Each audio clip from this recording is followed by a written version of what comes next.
بسم الله الرحمن الرحيم.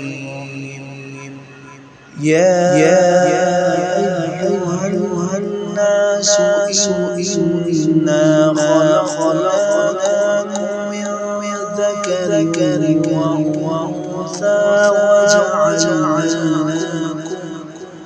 وجعلناكم شعوبا وقبائل لتعارفوا إن